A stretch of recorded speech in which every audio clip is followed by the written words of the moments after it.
তার অংশ হিসেবে আজকে আমরা সারা দেশে ট্রাফিক ডাকার জন্য আহ্বান জানিয়েছি এবং আমরা এখানে এসেছি। আমরা পরবর্তীতে ঢাকা বিশ্ববিদ্যালয়, জগন্নাথ বিশ্ববিদ্যালয়ে এই কার্যক্রম অব্যাহত থাকবে।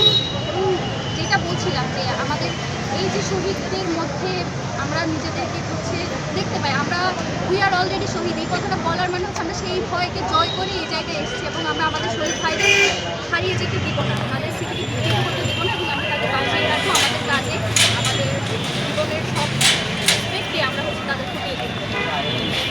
লতাপাতার বিপ্লব না যে আপনি দেয়াল থেকে লতাপাতায় দিচ্ছেন বিপ্লব হয়ে গেল। এই বিপ্লব 1917 আমাদের ভাই বোনদের রক্তের বিনিময়ে আমরা দেখতে পেয়েছি যে আমাদের ভাইরা যে দেয়ালগুলোতে বিপ্লবের সময় ভিতরে স্লোগানগুলো তারা রেখেছিল, যে গ্রাফিটিগুলো তারা করেছিল, সেইগুলোকে মুছে ফেলে দিয়ে তারা সেখানে লতাপাতায় দিয়ে দিচ্ছে একটা গোষ্ঠী। তো আমরা তাদেরকে বলে দিতে চাই যে যারাই হচ্ছে এই লতাপাতা আঁকবে আমরা তাদেরকে সন্দেহের বাইরে দেখছি না, আমরা তারা এই বিপ্লবকে ব্যাহত করে দেওয়ার জন্য এই লতাপাতা আঁকছে।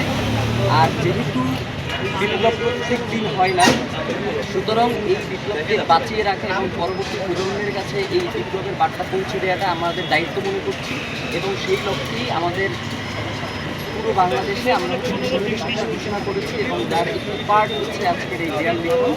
আমরা আমাদের পত্রিকার এই সামনে থেকে আমাদের দেয়াল লিখন আজকে শুরু করেছি এবং পুরো বাংলাদেশে ইনশাআল্লাহ আগামী 7 দিন ব্যাপী এই দেয়াল লিখন কার্যক্রম চলবে।